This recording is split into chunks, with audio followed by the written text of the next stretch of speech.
Sudah sepekan terakhir, 137 pengungsi Rohingya berada di lokasi pengungsian sementara di Balai Meseraya, Banda Aceh.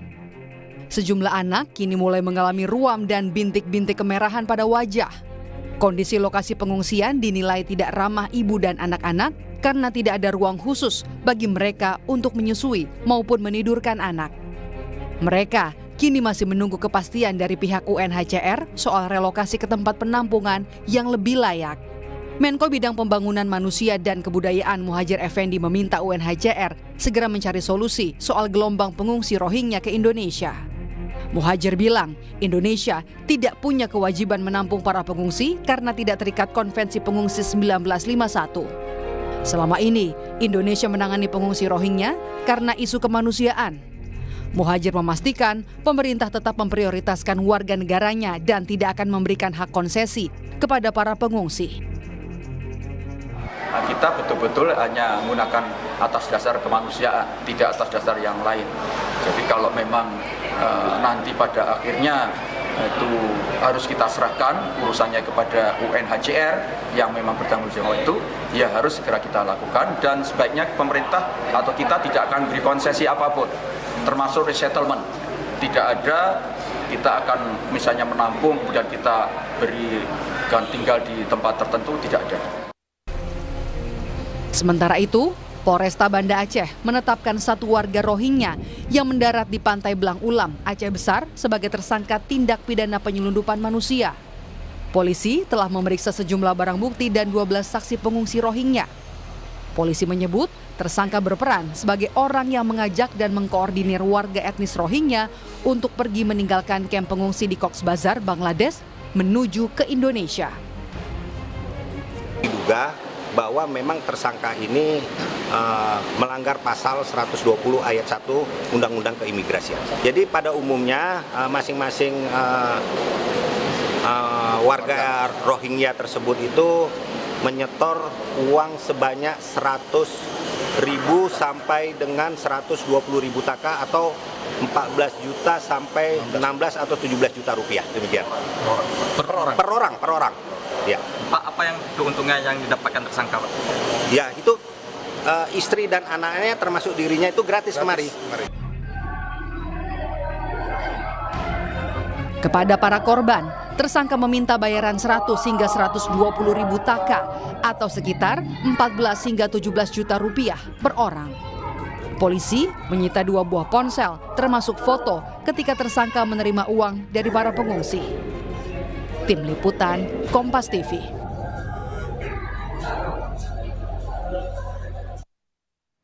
Kita akan langsung berbincang bagaimana penanganan pengungsi Rohingya di Aceh, terutama di Pidi. Sudah bergabung bersama kami di Sapa Indonesia pagi hari ini penjabat Bupati Pidi, Wahyudi Adi Siswanto. Pak Wahyudi, selamat pagi. Selamat pagi Bu Paskalis. Sebelumnya Pak, kita mau konfirmasi dulu sebenarnya sekarang total ada berapa jumlah pengungsi Rohingya di Pidi? Terima kasih. Jadi total 889 orang pengungsi yang ada di Kabupaten Pidi, ada di 2 lokasi. Lokasi pertama di penampungan sementara Minaraya, lokasi kedua di tepi pantai di Bate dan Laweng. Demikian. 2 lokasi ini memang dijadikan pemerintah daerah untuk penempatan dari 800-an pengungsi ini atau nantinya mereka akan dipindahkan Pak dari 2 lokasi ini? Baik Bu Paskalis, jadi dicatat bahwa pengungsi di Kabupaten Pidi itu sudah ada sejak setahun yang lalu. Karena potensi konflik antara masyarakat dengan pengungsi, maka pemerintah Kabupaten Pidi mencarikan tempat penampungan sementara di bekas Yayasan Panti Asuhan, Yayasan Minaraya di Kecamatan Padang Tiji. Sejumlah 174 orang. Namun demikian pada perkembangannya, 2 bulan terakhir ini terjadi penambahan 200 sampai 4 kali gelombang. Totalnya menjadi hampir 900-an, Bu Paskalis, demikian. Oke, jadi saya konfirmasi Pak, jadi 889 tadi paling banyak memang di Minang Raya ya Pak? Jadi pada awalnya 174 orang Desember 22. Kemudian 14 November 23 itu datang lagi sejumlah 195 orang. Karena potensi konflik dengan masyarakat itu sudah menolak dari Desember 22, Bu Paskalis. Jadi ketika mereka mulai konflik, kami amankan di Panti Asuhan Minaraya sejumlah 195 orang. Ternyata besoknya datang lagi 147 orang. Tambah ribut lagi masyarakat. Kita amankan lagi, tapi sudah melebihi kapasitas karena kapasitas penampungan sementara sejumlah 250 orang saja. Ternyata 4 hari kemudian datang lagi sejumlah 227 orang. Maka kami stop di bibir pantai karena masyarakat sudah tidak sabar lagi. Kemudian 10 Desember datang lagi hampir 200 orang. Sehingga total menjadi keseluruhan dari yang di Minaraya, di penampungan sementara, dan di tepi pantai itu berjumlah 889 orang, demikian Bu Paskalis. Ini jumlahnya besar Pak, 889 orang total yang ada saat ini. Kalau kehidupan sehari-harinya, ini biayanya siapa yang membiayai Pak? Betul sekali, jadi sejak dari Desember 22, saya sudah sampaikan ke pihak UNHCR bahwa pemerintah daerah Kabupaten Pidi tidak akan mengeluarkan dana sepeser pun. Sehingga silakan diurus sendiri, saya hanya menyediakan lokasi penampungan sementara untuk menghindari konflik dengan masyarakat. Demikian Bu Paskalis. Oke, ini kan lokasi penampungan sementara ya Pak ya. Apakah sudah ada komunikasi dengan UNHCR ini ke depannya bagaimana? Apakah nanti akan tidak di Aceh lagi atau tidak di Indonesia lagi? Atau memang nanti akan disediakan tempat Pak, sebuah tempat tetap gitu permanen untuk mereka? Iya betul sekali Bu Paskalis. Jadi kemarin 19 Desember 23 terjadi unjuk rasa. Dan ini unjuk rasa semakin masif, makin hari makin masif. Jadi sangat mengkhawatirkan pihak pemerintah juga sebagai pengendali keamanan di Kabupaten Pidi. Jadi kami juga ingin segera saja pengungsi ini direlokasi. Demikian, jadi kalau boleh sedikit bercerita Bu Paskalis bahwa Kabupaten Pidi ini kabupaten yang awalnya damai-damai saja. Tapi setelah kedatangan pengungsi itu menjadi ada banyak konflik juga di antara masyarakat, juga dengan pengungsi. Jadi di antara masyarakat ada yang pro dan kontra, meskipun yang pro lambat laun mengecil dan lebih banyak yang kontra dan semakin tajam dan mengkhawatirkan. Demikian Bu Paskalis. Artinya keinginannya adalah relokasi tidak di Pidi lagi ya Pak? Iya, kami mengharap seluruh pengungsi sudah dipindahkan semua. Jadi meskipun yang di penampungan sementara, karena kita sudah sampaikan ini sifatnya sementara. Bahkan yang di tepi pantai sudah kami sampaikan kepada pihak UNHCR bahwa lepas seminggu ini kami serahkan kepada masyarakat. Demikian Bu Paskalis. Ini sudah pernah disampaikan ke UNHCR Pak, ini responnya mereka seperti apa? Mereka akan berkoordinasi dengan masyarakat dan kemarin ada demo besar sekitar 500 orang masyarakat di lokasi pantai. Jadi mereka menuntut UNHCR untuk segera memindahkan pengungsi. Namun demikian ada semacam koordinasi.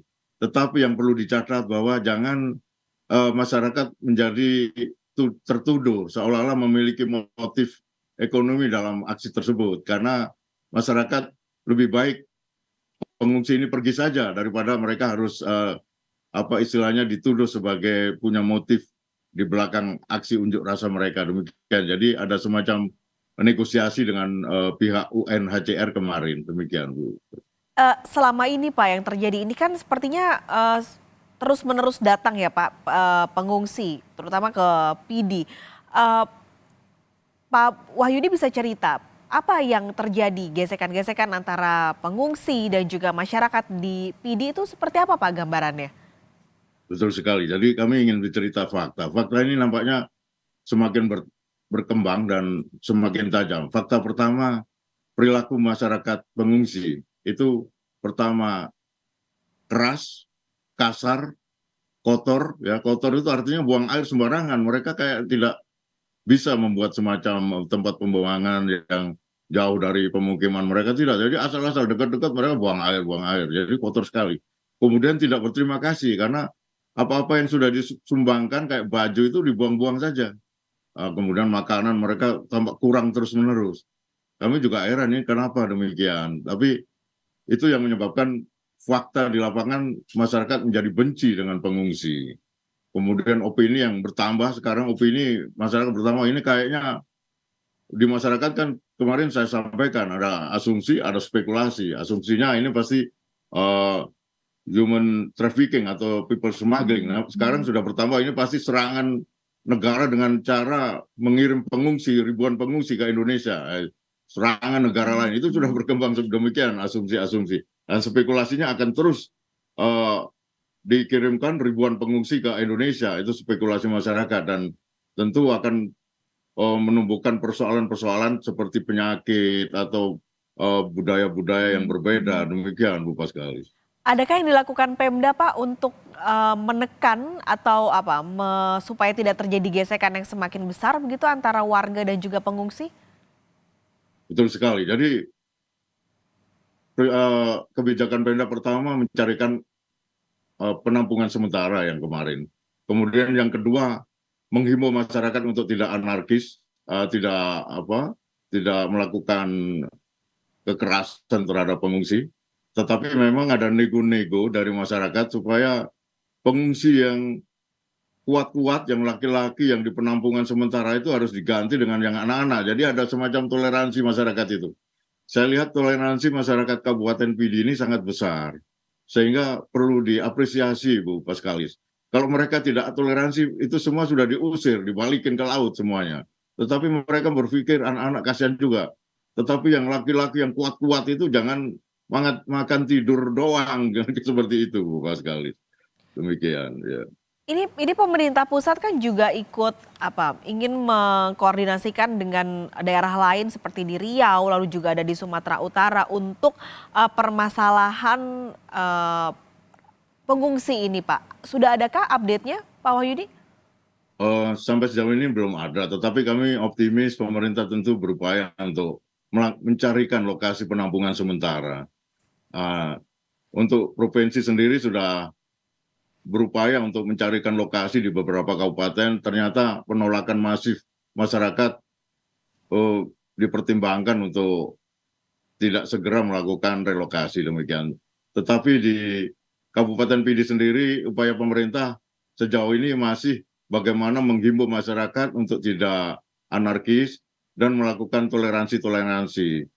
Namun demikian, toleransi ini jangan sampai dianggap masyarakat memiliki motivasi tersembunyi soal ekonomi.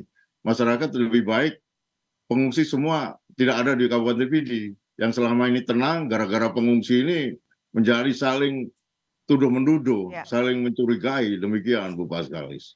Ini kan juga kalau melihat dari waktunya Pak, dari Januari bahkan ada yang datang lagi, lalu Februari datang, tadi juga Pak Wahyudi sampaikan Desember 174, nanti November 2023 jumlahnya bertambah lagi begitu. Adakah misalnya penambahan pengamanan Pak di tepi laut atau di pinggir pantai atau apa yang dilakukan Pemkab terutama di Pidi Pak untuk mencegah datangnya kembali pengungsi mengingat di Pidinya sendiri masih banyak sekali konflik yang terjadi. Baik, jadi untuk Pemkab sendiri hanya berwenang melakukan koordinasi dengan pihak UNHCR dalam konteks anggaran dan pembiayaan bagaimana makanan dan sistem pengamanan fisik yang harus dibangun oleh UNHCR serta pembiayaan operasional pengamanan masyarakat beserta aparat. Jadi semuanya kami serahkan kepada UNHCR. Tetapi kita hanya bersifat koordinasi supaya pengungsi atau masyarakat tidak terjadi konflik di antara mereka. Demikian. Oke, ini berarti kalau makan memang mereka semua sudah disediakan ya Pak? Tidak ada warga yang mungkin pergi ke pasar tradisional begitu untuk berbelanja kebutuhan sehari-hari. Jadi semua memang sudah disediakan oleh UNHCR. Ya, jadi kemarin ada tuntutan aksi masyarakat Jadi satu, menolak kedatangan yang baru. Jadi kalau ada yang baru mereka akan usir, tidak sampai ke bibir pantai. Kedua, pengenaan sewa lahan. Ketiga, anak kecil dan perempuan yang di penampungan sementara ditukar dengan yang kuat-kuat yang di penampungan. Jadi anak-anak yang di pantai dipindah ke penampungan, laki-laki yang kuat dipindah ke pantai. Jadi itu kesepakatan masyarakat. Keempat, yang berkeliaran termasuk belanja-belanja ke pasar itu akan dianggap maling karena ada identifikasi masyarakat. Kadang-kadang mereka mencuri baik kelapa atau hasil kebun mereka diambil pengungsi. Demikian laporan dari masyarakat. Jadi untuk menghindari konflik, kami anggap bahwa yang berkeliaran supaya ini ada kesepakatan dianggap maling dan ditangkap. Demikian, Bu. Oke, ini tentu harapannya bisa segera selesai Pak, permasalahannya ada win-win solution dengan semua pihak yang terjadi saat ini. Pak Wahyudi, terima kasih sudah bergabung pagi ini di Sapa Indonesia Pagi. Sehat selalu Pak. Terima kasih.